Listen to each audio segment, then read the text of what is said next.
जितने भी हमारे डियर है सबको स्वागत करता हूं। ठीक है, आज का 2 क्वेश्चन लेकर आए हैं। एक क्वेश्चन है आपका ईसीटी इलेक्ट्रोकन्वल्सल थेरेपी के बारे में, समझ गए, या ट्रीटमेंट जो भी बोलिए।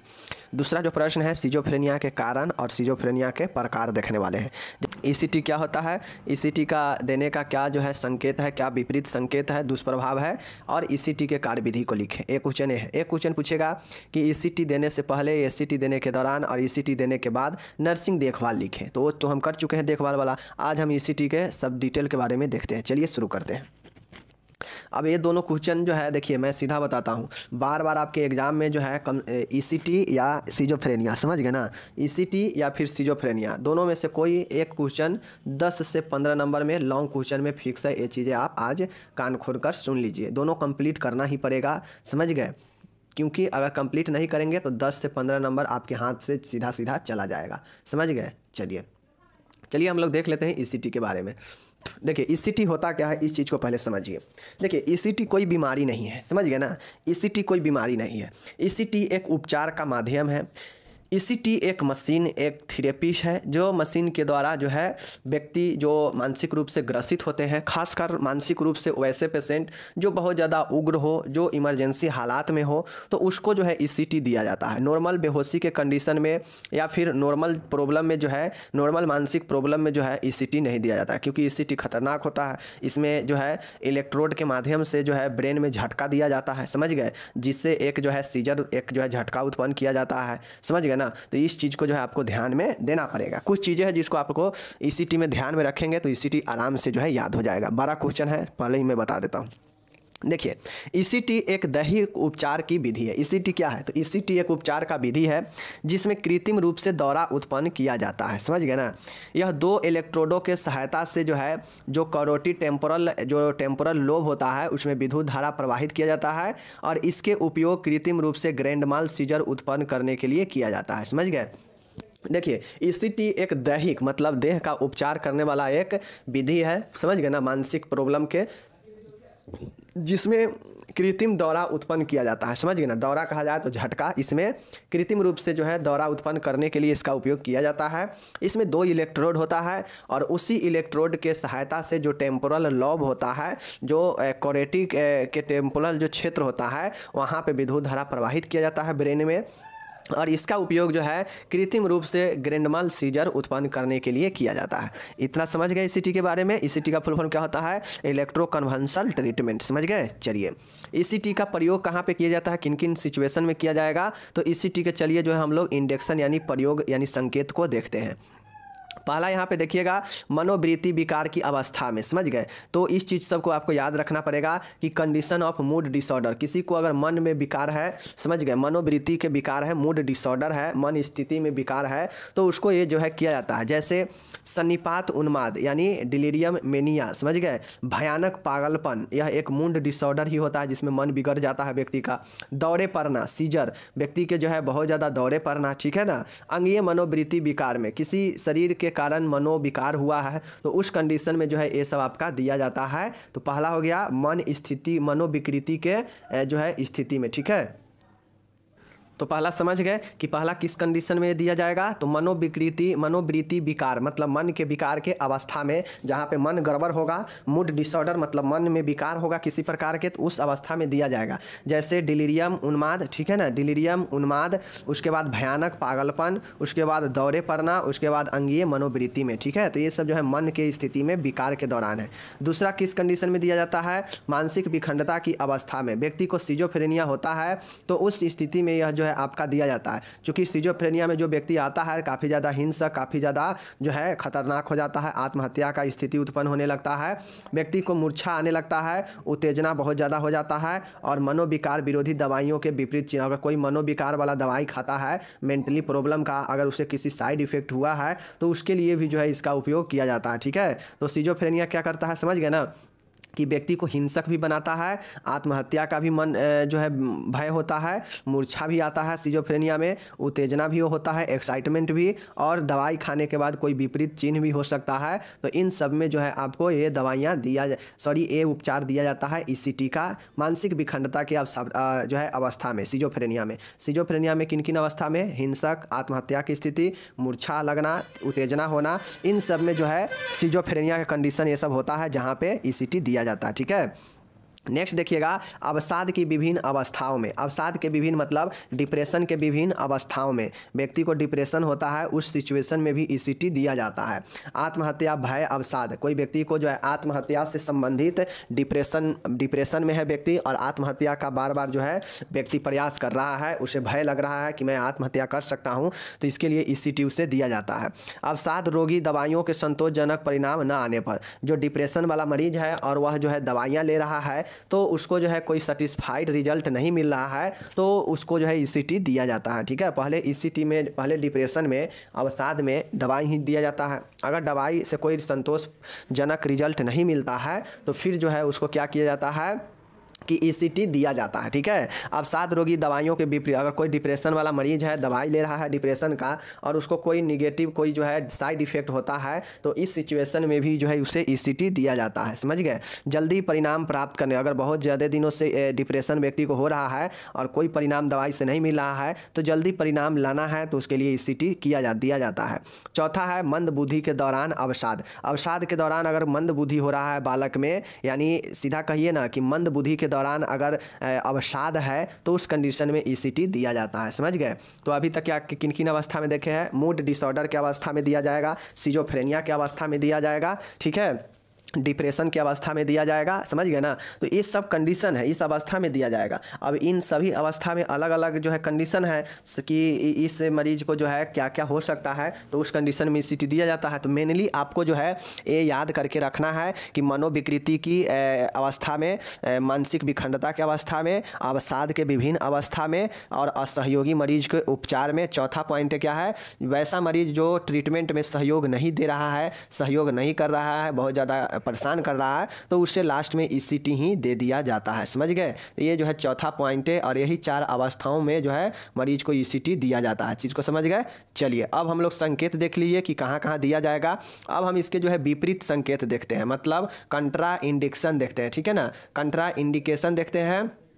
कंट्रा इंडिकेशन का मतलब होता है कि विपरीत संकेत, मतलब यह जो है किस सिचुएशन में जो है नहीं दिया जाना चाहिए। तो पहला है संबंधित लक्षण, समझ गए ना, मतलब इनसे संबंधित लक्षण किन किन में नहीं दिया जाएगा। ये किसी का अगर फ्रैक्चर हुआ है तो नहीं दिया जाएगा, वृद्धावस्था में बहुत कम चांस होता है दिया जाए, उच्च हाई ब्लड प्रेशर में भी नहीं दिया जाएगा, गर्भ अवस्था में भी नहीं दिया जाएगा, संचयी हृदयपात मतलब कंजेस्टिव हार्ट में भी नहीं दिया जाएगा, हृदय पेशी रोध लगन, समझ गए ना, इसमें भी नहीं दिया जाएगा, दृष्टि पटल विच्छेदन, दृष्टि में किसी भी प्रकार के विच्छेदन है तो उसमें जो है आपका संबंधित लक्षण रिलेटिव जो ये होता है नहीं दिया जाता है। तो विपरीत संकेत में पहला रिलेटिव फीचर हो गया जिसमें अस्थिभंग, वृद्धावस्था, उच्च रक्तचाप, गर्भावस्था, संचय हृदयपात, हृदय पेशी रोधी लगन और साथ में दृष्टि पटल विच्छेदन। ठीक है, इतना सारे में संबंधित लक्षण है जिसमें नहीं दिया जाएगा। ठीक है, निश्चित लक्षण क्या क्या होता है विपरीत संकेत में देख लीजिए।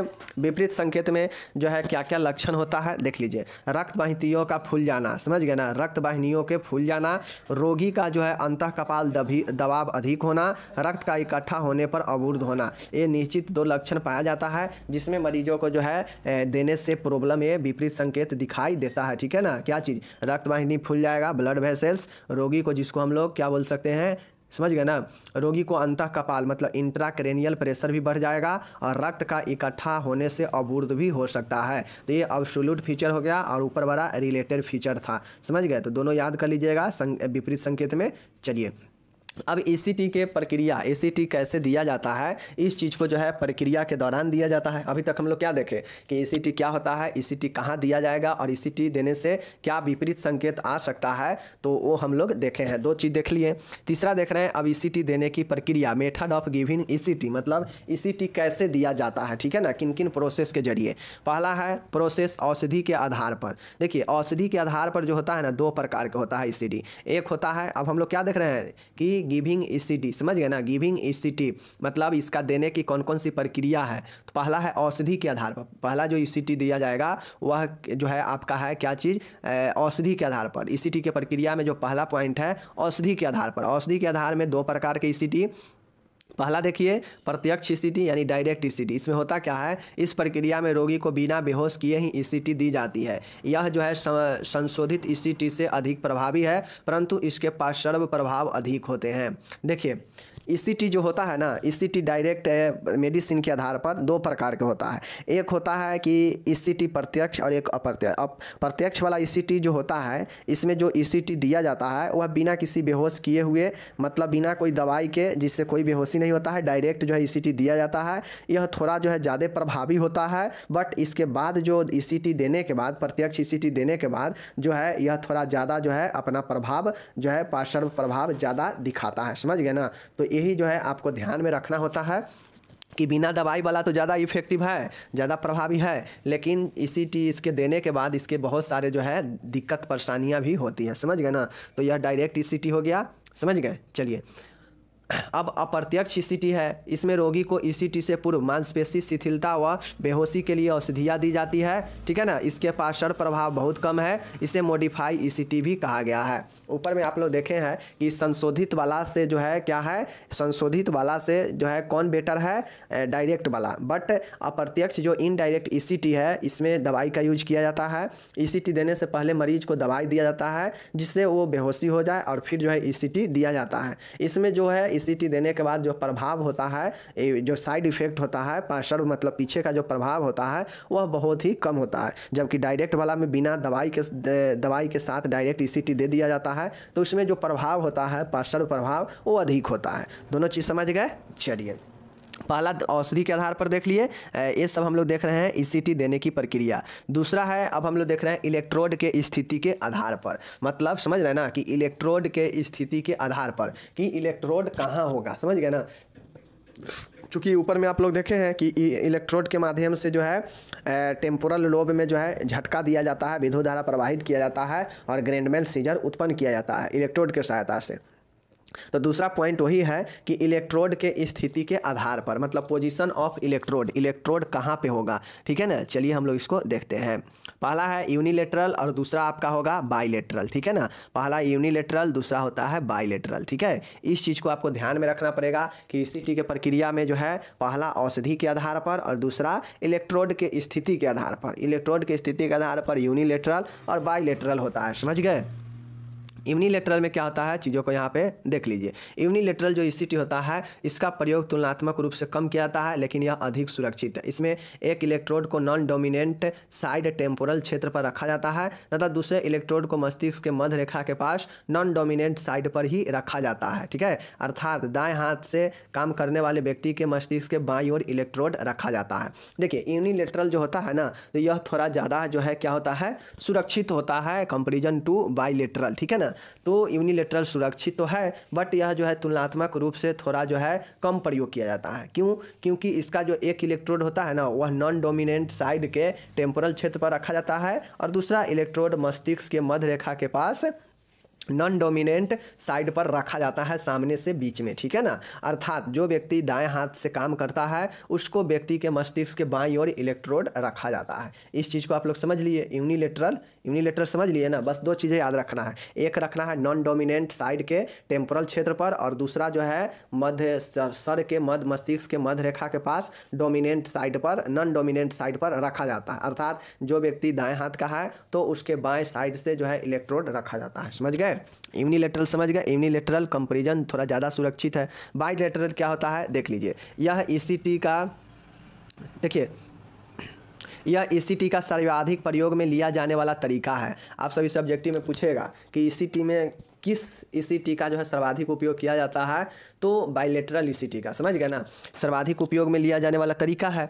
इस विधि में इलेक्ट्रोड को मस्तिष्क के दोनों तरफ टेम्पोरल क्षेत्र के आँख के लैटरल कैंथस से उसी तरफ के कान के मध्य खींची गई रेखा से 1 से 1.5 इंच की दूरी पर स्थित बिंदु पर रखा जाता है। जैसे ए फेस हो गया, समझ गए ना। ए फेस मैं बताता हूँ, ए फेस हो गया, समझ गए। ए आपका फेस हो गया किसी व्यक्ति का, समझ गए। ए फेस हो गया, ये क्या हो गया, फेस हो गया। इस प्रकार से फेस है, इधर कान रहता है, इधर क्या रहता है, कान रहता है, ठीक है, इधर क्या रहता है, कान रहता है ना, कान।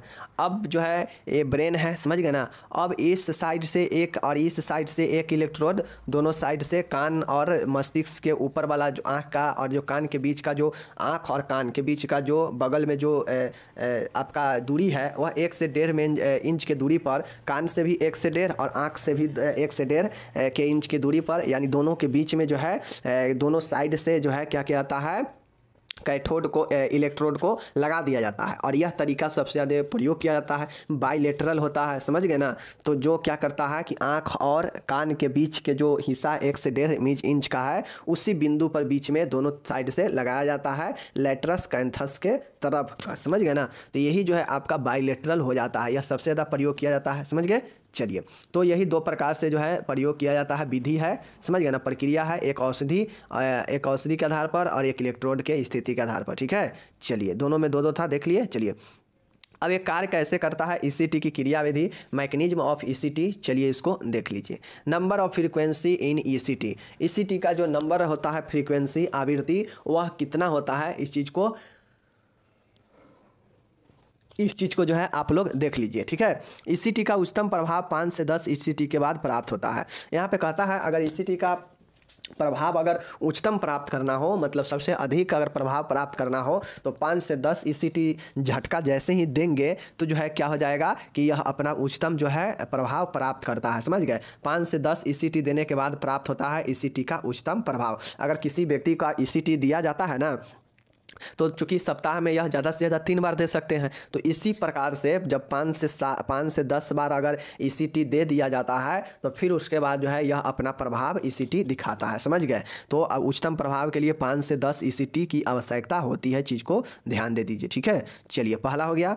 दूसरा देखिएगा यहाँ पे क्रोनिसेजोनोफ्रेनिया, समझ गए ना। क्रोनिसेजोफ्रेनिक रोगी के लिए 20 से 25 ईसीटी की आवश्यकता पड़ती है। देखिए, कोई अगर नॉर्मल डिप्रेशन वगैरह या आत्महत्या या थोड़ा मोड़ा मीडियम स्तर का अगर वह ग्रसित है तो उसको 10 से 15 ईसीटी के बाद जो है प्रभाव मिलने लगता है। लेकिन जो क्रोनिक सिजोफ्रेनिक है, मतलब किसी को सिजोफ्रेनिया का लक्षण लंबे समय से पकड़ा हुआ है, क्रोनिक है, तो फिर उसके लिए जो है 20 से 25 ईसीटी की आवश्यकता होती है, समझ गए। ईसीटी सप्ताह में 3 बार ही दिया जा सकता है, समझ गए चीज़ को। चलिए, ईसीटी तकनीक हेतु की जाने वाली तैयारियाँ, ये चीज़ समझ गए आप लोग। अब देखिए, ईसीटी के तकनीक हेतु कौन कौन सी तैयारियां करनी चाहिए। प्रिपरेशन ड्यूरिंग ईसीटी टेक्निक, मतलब ईसीटी के लिए कौन कौन से तकनीक का जो है तैयारी करना चाहिए, देख लीजिए। पहला होता है ईसीटी के तैयारी में जो है अनुमति लेना। सर्वप्रथम रोगी, चूँकि ईसीटी भी सर्जरी के तरह एक क्या है, एक आपका सीरियस मैटर है, यहाँ पे पेशेंट का डेथ हो सकता है ईसीटी देने के दौरान। तो इस कारण से अनुमति लेना, सहमति प्राप्त लेना पेशेंट के गार्जियन पेरेंट्स से बहुत ज़रूरी है। यह कानूनी दस्तावेज होता है जो भविष्य में ज़रूरत पड़ सकता है। क्या चीज़, स्वास्थ्य कार्यकर्ता या स्वास्थ्य स्टाफ या हॉस्पिटल अस्पताल स्टाफ कर्मचारी के का विरुद्ध में कानूनी रूप से यह बचा सकता है, ठीक है। तो यह अनुमति लेना आवश्यक होता है, समझ गए। दूसरा है ईसीटी रूम तैयार करना। जैसे ईसीटी रूम में कौन कौन सी चीज़ें होना चाहिए, तो ईसीटी के योजना में, ईसीटी के तकनीक में जो है अनुमति लेने के बाद ईसीटी रूम को तैयारी किया जाता है। जैसे ईसीटी रूम में ऑक्सीजन सिलेंडर होना चाहिए, ठीक है, ऑक्सीजन कम होने पर पेशेंट को दिया जाना चाहिए, ठीक है। सक्शन एपार्टस होना चाहिए, मतलब अगर शरीर के मुँह नाक अगर जाम हो जाता है पेशेंट का तो उसके जो है सक्शन करने के लिए सक्शन एपार्टस होना चाहिए। फेस मास्क होना चाहिए, रिसक्सीटेशन एपार्टस होना चाहिए, एनेस्थेटिक अप्लियंस होना चाहिए बेहोशी के लिए, और इमरजेंसी ड्रग आसपास होना चाहिए। एम्बुलेंस बैग और बीपी एपार्टस होनी चाहिए, ठीक है।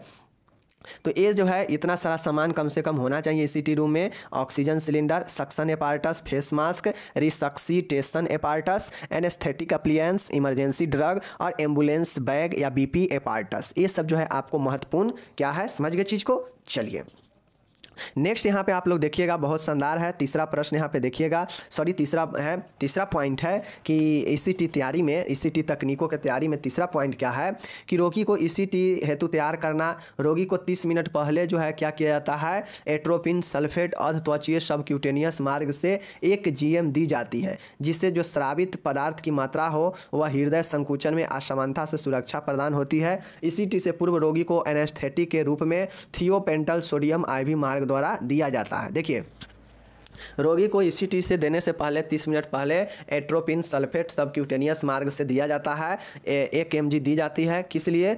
ताकि जो शरीर से जो स्रावित होने वाला जो मात्रा है वह ईसीटी के दौरान ना निकल पाए, इसलिए ईसीटी स्रावित पदार्थ कम हो जाए, इसलिए जो है एट्रोपिन सल्फेट 1 mg दिया जाता है सबक्यूटेनियस मार्ग से। समझ गए? साथ ही ईसीटी से देने से पूर्व पहले जो है एनेस्थेटिक बेहोशी का जो है IV मार्ग से थियोपेंटल सोडियम भी दिया जाना चाहिए। ठीक है, तो ये तीसरा पॉइंट हो गया आपको इसके तकनीकों के उपयोग में।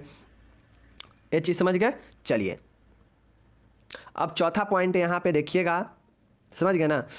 रोगी को सही आरामदायक अवस्था प्रदान करना चाहिए। रोगी को चपटे बिस्तर पर सु स्पाइन स्थिति में लिटाया जाना चाहिए तथा वर्टेब्रल कॉलम में ईसीटी के दौरान फ्रैक्चर को रोकने हेतु तकिया लगाना चाहिए। देखिए, ईसीटी को उपयोग में, ईसीटी के तकनीक के प्रयोग में जो है जो तैयारियां होता है उसमें रोगी को एक बेहतर पोजीशन, बेहतर आरामदायक स्थिति प्रदान करना पड़ता है, जिसमें जो है सु स्पाइन जो है एक अच्छे बिस्तर पर सु स्पाइन पोजीशन में लिटाया जाना चाहिए। ठीक है, तथा जो वर्टेब्रा कॉलम है उसके नीचे जो है आपको एक तकिया लगाना चाहिए ताकि ईसीटी के दौरान जो है कोई फ्रैक्चर वगैरह ना हो। समझ गए? साथ ही ईसीटी के दौरान वायु मार्ग बनाए रखने के लिए और जीभ काटने से बचने के लिए माउथ गैग का उपयोग करना चाहिए, क्योंकि झटके देने के समय हो सकता है अपने जीभ से जो है अपने जीभ को जो है दांतों से काट ले, जब दांत को एक दूसरे के ऊपर बैठा लेगा झटके के समय, तो इसलिए जो है माउथ गैग उसमें लगाना चाहिए ताकि मुंह से कोई सिक्रेशन भी ना हो और जीभ भी ना काट पाए। तो ये पॉइंट हो गया, समझ गए?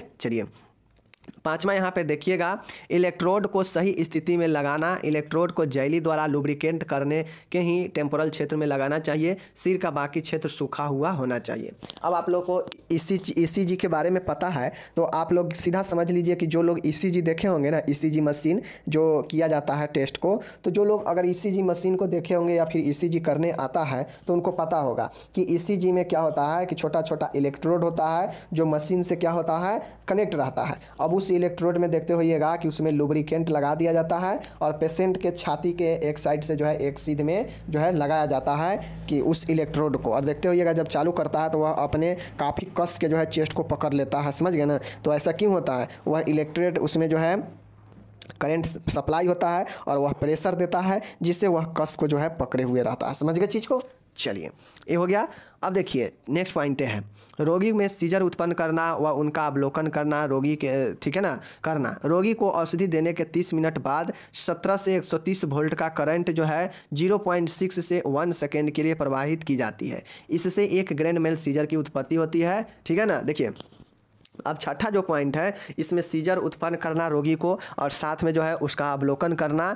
तो ये दवाई देने के 30 मिनट के बाद 17 से लेकर 130 वोल्ट का करंट जो है 0.6 से लेकर 1 सेकेंड के लिए प्रवाहित किया जाता है। समझ गए? इलेक्ट्रोड के माध्यम से ब्रेन में, और फिर जो है जैसे ही करंट जाता है ब्रेन में इलेक्ट्रोड के माध्यम से तो वह ग्रैंड मेल सीजर उत्पन्न करता है, जो कृत्रिम रूप से उत्पन्न किया गया सीजर होता है। और ये जो ग्रैंड सीजर होता है इसका निम्न भाग होता है। ठीक है, देख लीजिए। पहला भाग होता है ये जो सीजर ब्रेन में उत्पन्न होता है ना, दौरा झटका, यह जो है 2 कैटेगरी में होता है। एक होता है क्लोनिक फेज और एक होता है आपका नीचे पे दिया गया है, देख लीजिए, एक होता है टॉनिक फेज और एक होता है क्लोनिक फेज। क्लोनिक फेज क्या कहता है, देख लीजिए। क्लोनिक फेज कहता है कि इसकी अवधि 1 सेकेंड की होती है। क्लोनिक मतलब होता है क्या चीज़, क्लोनिक मतलब समझ रहे हैं ना कि इसका अवधि जो होता है 1 सेकेंड की होती है। समझ गए? अब इस क्लोनिक फेज में 1 सेकेंड का जो अवधि होता है तो इसमें निम्न लक्षण पाए जाते हैं। देख लीजिए, जैसे स्थिर पुतिल, जैसे ही झटका लगेगा क्लोनिक फेज में तो जो पुतलियाँ होगा वह स्थिर हो जाएगा। धनुषाकार शरीर स्थिति, शरीर जो है धनुष के आकार टेढ़ा हो सकता है। बंद मुट्ठी जो है आदमी बंद कर लेता है जी झटका लगने से ही, और त्वचा जो है नीली त्वचा के रूप में होने लगता है। तो ये सब जो है लक्षण दिखाई देता है क्लोनिक फेज वाले में जब 1 सेकेंड का जो है झटका ब्रेन में पास किया जाता है तो जो पुतली होता है स्थिर हो जाता है, धनुषाकार शरीर हो जाता है, मुट्ठी बंद हो जाता है और त्वचा नीली पड़ जाती है। समझ गए? चलिए, टॉनिक फेज क्या होता है? क्लोनिक फेज के बाद टॉनिक फेज होता है। टॉनिक फेज जो होता है तो इसकी समान अवधि जो है 35 से 40 सेकेंड की होती है। ऊपर था क्लोनिक फेज, नीचा है कितना, नीचा जो है आपका वो है टॉनिक फेज। टॉनिक फेज जो होता है इसमें 35 से 40 सेकेंड की स्थिति होती है। समझ गए? इसमें निम्न लक्षण दिखाई देते हैं। ठीक है, कौन कौन लक्षण देख लीजिए। प्लांटर फ्लेक्शन, प्लांटर फ्लेक्शन मांसपेशियों में संकुचन व शिथिल, और ब्लेफरोस्पाम, समझ गए ना, ब्लेफरोस्पाम मध्य प्रकार की मांसपेशी क्रियाएं। रिलैक्सन फेज, समझ गए ना, इसमें रोगी पूर्णतः ईसीटी के बाद विश्राम अवस्था में रहता है। ठीक है ना, ये आपका तीसरा जो फेज है वो होता है आपका रिलैक्सन फेज, जहाँ पे मरीज ईसीटी के बाद पूर्णतः जो है विश्राम अवस्था में रहता है। ठीक है, तो ये कुल 3 प्रकार के फेज है, क्लोनिक, टॉनिक और फिर रिलैक्सन। समझ गए? 3 फेज याद रखिएगा। ओके, चलिए अब यहाँ पे जो लास्ट वाला चीज़ें है कि ईसीटी के कारण क्या क्या जटिलता हो सकता है किसी भी पेशेंट में ईसीटी देने के बाद, देख लीजिए। तो उसका जो है जो स्मृति है लोप है, मेमोरी लॉस हो सकता है व्यक्ति में भ्रम कन्फ्यूजन आ सकता है ईसीटी के बाद, सिर दर्द हो सकता है, जीभ अपने आप को काट सकता है व्यक्ति, दिल का दौरा, कार्डियक अरेस्ट पड़ सकता है, ये सब जटिलता हो सकता है। ठीक है ना, ईसीटी के दौरान अस्थि संधियों में टूटन, मतलब जो ज्वाइंट्स है उसमें टूटन हो सकता है, मुंह सूखना, उल्टी होना, जी मचलना, ये सब जो है इसके जटिलता होते हैं ईसीटी के। ठीक है, अत्यधिक पसीना आना, श्वसन में कठिनाई, मल व मूत्र त्यागना, एकाग्रता का घटना, तो ये सब जो है आपके होता है ईसीटी देने के बाद व्यक्ति में नॉर्मल उसके शारीरिक क्रिया में चेंज आने लगता है, हृदय से के शारीरिक क्रिया में। समझ गए? तो यही जो है ईसीटी का जटिलता हो गया। ओके, तो ईसीटी जिन लोगों को भी दिक्कत लगा हो तो मैं बार बार बोलता हूँ ईसीटी को जो है क्या करें, अच्छे से देखें, बढ़िया से देखें। ईसीटी महत्वपूर्ण प्रश्न है। समझ गए? चाहे ईसीटी का देखभाल हो या फिर ईसीटी का प्रॉपर क्वेश्चन हो, कार्यविधि हो। समझ गए? चलिए हम अब चलते हैं नेक्स्ट क्वेश्चन सिजोफ्रेनिया के ऊपर। समझ गए? देखते हैं कारण क्या होता है। तो मानसिक विखंडता यानी विखंडता मानसिकता का, विखंडित मानसिकता का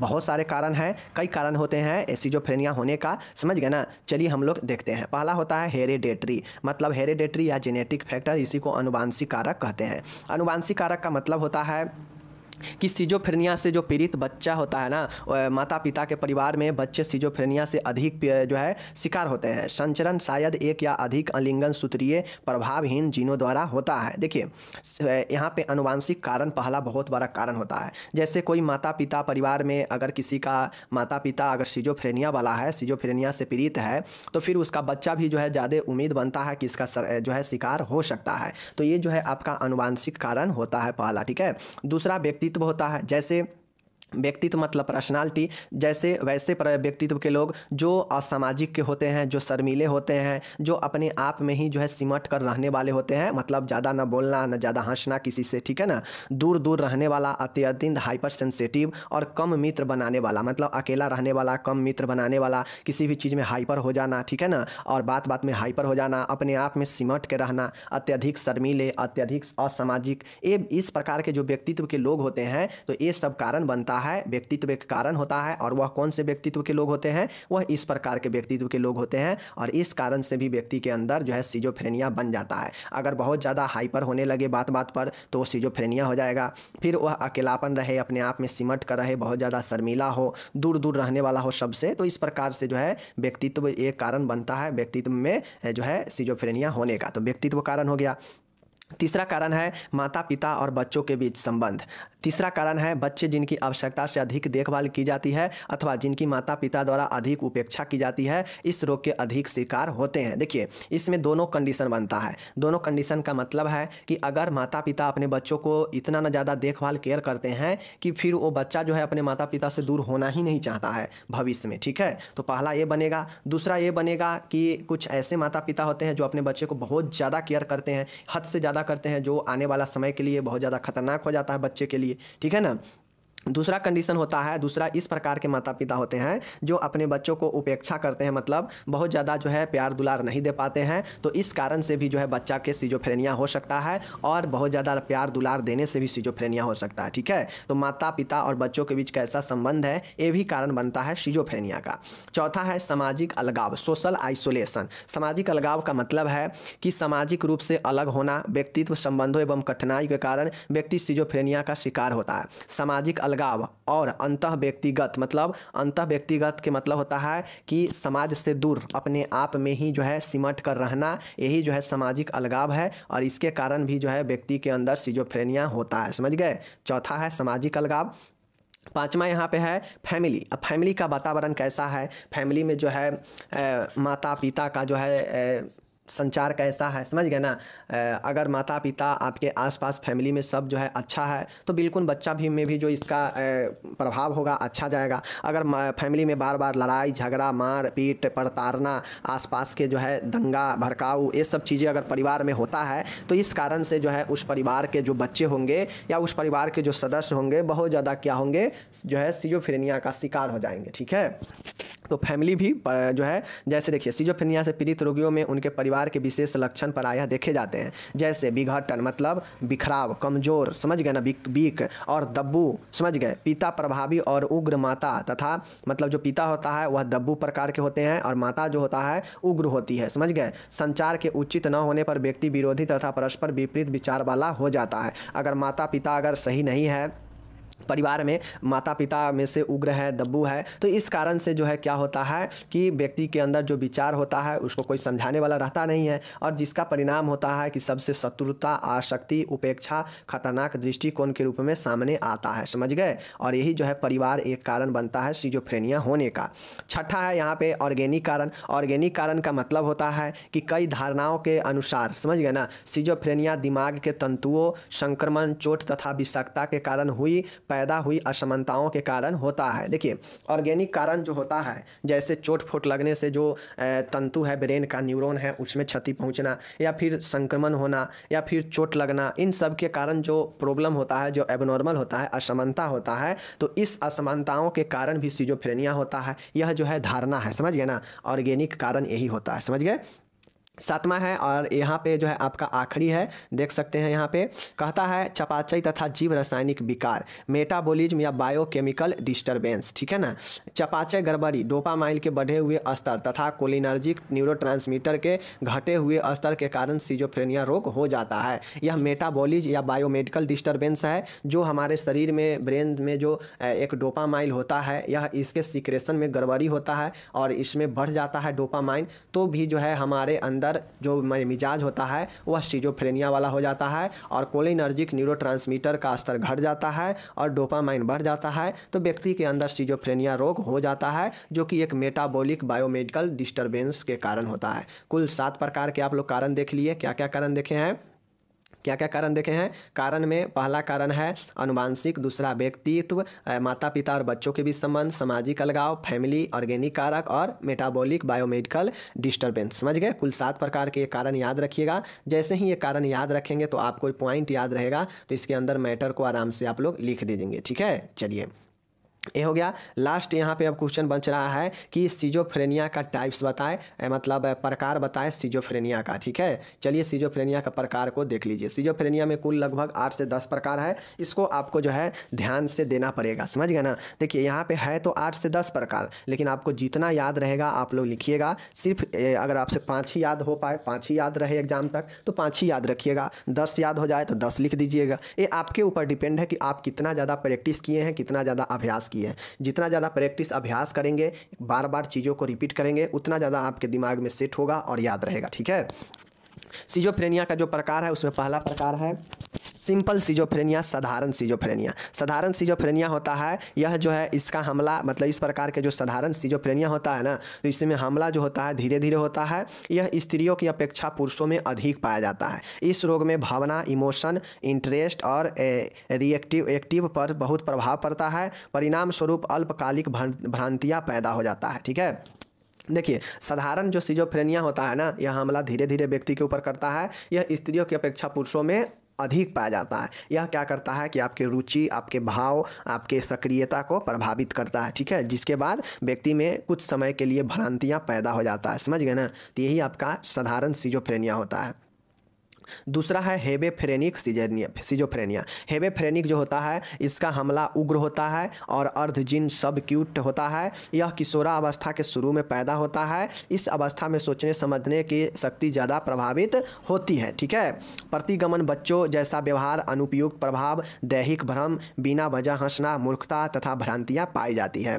देखिए हेबेफ्रेनिक जो सिजोफ्रेनिया होता है ना, तो यह किशोरावस्था के शुरू में जो है यह शुरू पैदा होता है। ठीक है। और इस अवस्था में जैसे ही सिजोफ्रेनिया होता है तो यह जो है तेज़ी के साथ हमला करता है व्यक्ति को, और यह अर्धजीन मतलब आधा समय तक रहता है, सब क्यूट होता है, और यह व्यक्ति को क्या करता है, सोचने समझने का शक्ति जो होता है प्रभावित करने लगता है। और बच्चे में जो है और जो है यह बच्चे जैसा व्यवहार, अनुपयुक्त प्रभाव, बिना वजह हंसना, मूर्खता, भ्रांतियाँ, ये सब जो है इसमें होता है हेबेफ्रेनिक सिजोफ्रेनिया में। समझ गए।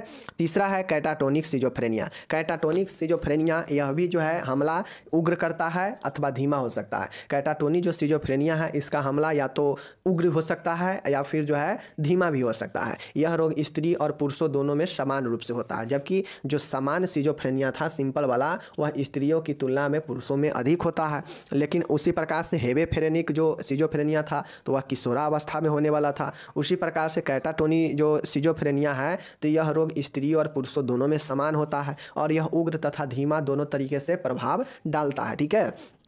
इसका जो मेन लक्षण है इसमें व्यक्ति बेहोशी छाता है व्यक्ति को और बहुत ज़्यादा उत्तेजित भी हो जाता है। ठीक है। इसके दो प्रकार होते हैं, कैटाटोनिक बेहोशी और एक होता है कैटाटोनिक उत्तेजना। दो होता है जिसमें व्यक्ति को उत्तेजना और बेहोशी आता है ना इसके मेन लक्षण में, तो यही दो प्रकार के होते हैं, कैटाटोनिक बेहोशी मतलब कैटाटोनिक स्टूपर और कैटाटोनिक एक्साइटमेंट कैटाटोनिक उत्तेजना। तो एक कैटाटोनिक के दो प्रकार। ओके, चलिए प्रकार देख लिए। अब है पैरानोइड। देखिए पैरानोइड सिजोफ्रेनिया। पैरानोइड सिजोफ्रेनिया का मतलब है कि जैसे इसमें जो है सुनने, समझ गए ना, देखने, ये सबसे जो है व्यक्ति का चित्त भ्रम होता है। मतलब पैरानोइड शक्तियाँ, समझ गए ना, जैसे भूत दिखाई देना, समझ गए ना, व्यक्ति को पैरानोइड में होता है। जिसको पैरानोइड की सिजोफ्रेनिया होता है ना तो व्यक्ति जो है बहुत ज़्यादा चिड़चिड़ा, अपने आप से बहुत ज़्यादा असंतुष्ट हो जाता है, नाराज रहता है, बहुत ज़्यादा क्रोधी होता है, और वह एक अपने पति, जिसको अगर पैरानोइड सिजोफ्रेनिया का लक्षण कारण होता है ना,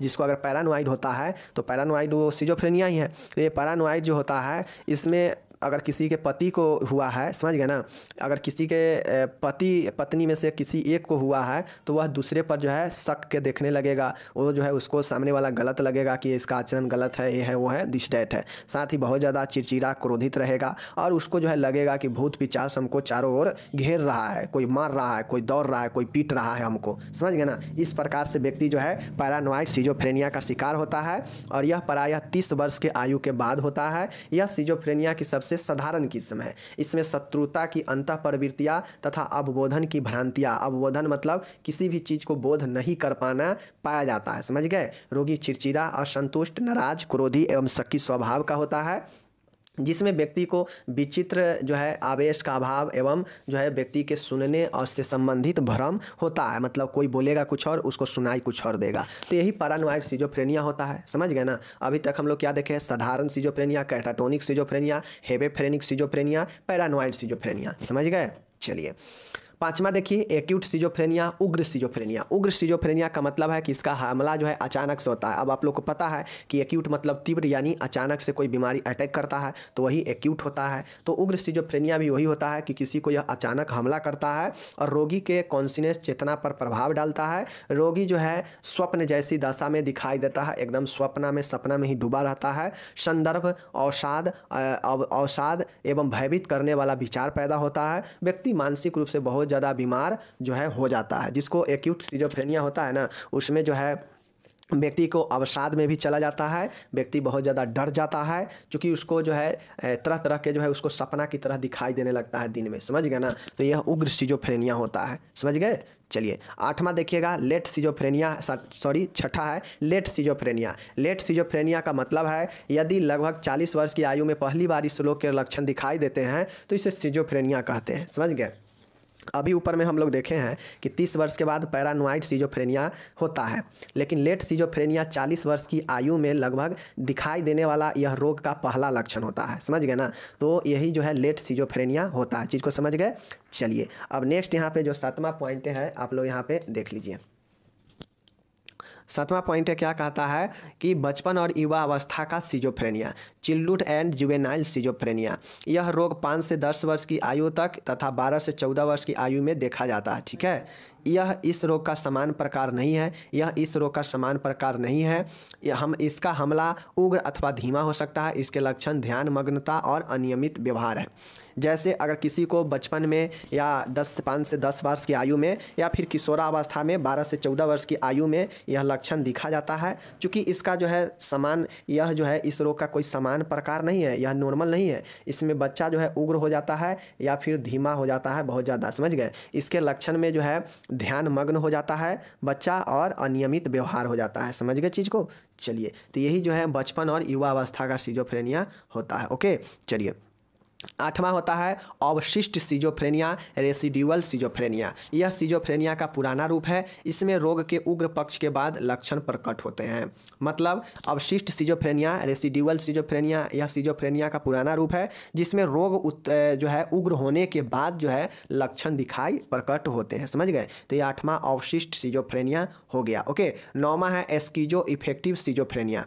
एस्कीजो इफेक्टिव सिजोफ्रेनिया का मतलब होता है कि यह सिजोफ्रेनिया का आवर्ती घटनाओं और प्रभावी लक्षणों के कारण होता है। इस अवस्था में बातों को भूल जाना, असहयोग की भावना, अवसादग्रस्त भ्रांतियाँ जिनमें दोष की भावना के उन्मादी भ्रम शामिल होते हैं, चित्त पीछेपी पैरानोइड भ्रांतियाँ साधारणतः पाई जाती है। देखिए, ये होता है एस्कीजो इफेक्टिव सिजोफ्रेनिया। मतलब इसमें होता यह है कि व्यक्ति को जो है असहयोग का भावना रहता है, साथ ही अवसादग्रस्त भ्रांतियाँ मतलब डिप्रेशन से रिलेटेड जो है भ्रांतियाँ रहता है, बातें को भूलने लगता है व्यक्ति, और यही जो है एस्कीजो इफेक्ट सिजोफ्रेनिया होता है। देखिए, मेनली रूप से आप लोग को मैं बता दूं, यह जो है सिजोफ्रेनिया का आवर्ती घटनाओं और उसके प्रभावी लक्षणों के कारण होता है। आप लोग को मेनली ये याद रखना है कि जितने भी टाइप्स आप सिजोफ्रेनिया के देखे हैं कब कौन सा होता है। समझ गए ना। और चूँकि लगभग सब में एक प्रकार से ही है कि याददाश्त चले जाना, व्यवहार परिवर्तन हो जाना, अवसादग्रस्त हो जाना, ये सब जो है लगभग सब में सेम है। तो आपको मेनली ये याद रखना है कि कौन सा सिजोफ्रेनिया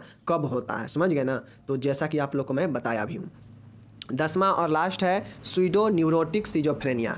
अब देखिए, इसमें कुछ ऐसे न्यूरोलेप्टिक जैसे आप लोग जानते हैं एक साइकोसिस और एक न्यूरोसिस होता है। साइकोसिस में आपका डिप्रेशन हो गया, सिजोफ्रेनिया हो गया, समझ गए ना, मेनिया हो गया, ये सब क्या है साइकोसिस है। समझ गए। लेकिन न्यूरोसिस जो होता है, न्यूरॉन में गड़बड़ी के कारण, अनियमितता के कारण जो है व्यक्ति को क्या होता है न्यूरोलेप्टिक या न्यूरोसिस होता है। ठीक है। तो ये जो आपका स्यूडो न्यूरोटिक सिजोफ्रेनिया है, यह न्यूरोटिक प्रॉब्लम जैसे hysterical neurosis, obsessive compulsive neurosis, ठीक है ना, फोबिक रिएक्शन, ये सब जो है व्यक्ति के अंदर क्या करता है कि व्यक्ति को जो है साइकोस जो है आपके स्यूडो न्यूरोटिक जो है सिजोफ्रेनिया होता है। जब रोग की संरचना का केंद्र सिजोफ्रेनिया हो जाता है लेकिन उपस्थित लक्षण जैसे मानसिक बेचैनी की अवस्था, भय युक्त प्रवृत्ति क्रियाएं, phobic reaction, obsessive compulsive neurosis, historical neurosis हो तो उन संलक्षणों को स्यूडो न्यूरोटिक सिजोफ्रेनिया कहते हैं। देखिए, विक्षेप्त आभासी सिजोफ्रेनिया मतलब स्यूडो न्यूरोटिक सिजोफ्रेनिया, इसमें होता यह है कि रोग तो सिजोफ्रेनिया का है, समझ गए, लेकिन जो लक्षण होता है वह लक्षण जो है आपके जो है न्यूरोसिस प्रकार का हो जाता है। जैसे ऑब्सेसिव कंपल्सिव ये भी न्यूरोसिस है, ठीक है, फोबिक ये भी न्यूरोसिस है। ये सब जो न्यूरोसिस होता है, जो अस्थायी मानसिक विकार होता है, यह क्या होता है आपके कि ये लक्षण जो है सिजोफ्रेनिया में होगा तो वह जो है स्यूडो न्यूरोटिक सिजोफ्रेनिया कहलाएगा। समझ गए चीज़ को। तो ये कुल 10 याद रखिएगा, 10 को बार बार पढ़िए, समझिए, आपको याद हो जाएगा। अगर आपको कहीं दिक्कत लगे, जैसे ये 10वां नंबर में आपको दिक्कत लगे तो यहाँ पे स्क्रीनशॉट ले लीजिए, इसका स्क्रीनशॉट ले लीजिए, या समझ गए ना। लेकिन पढ़िए, समझिए। बाकी मैं ही कहूँगा कि मैं 10 प्रकार यहाँ पे बताया हूँ, तो कम से कम जो है आप इसमें 8 प्रकार जरूर लिखिएगा एग्जाम में अगर पूछेगा प्रकार तो। समझ गए ना। चलिए, मिलेंगे अगले वीडियो में। धन्यवाद।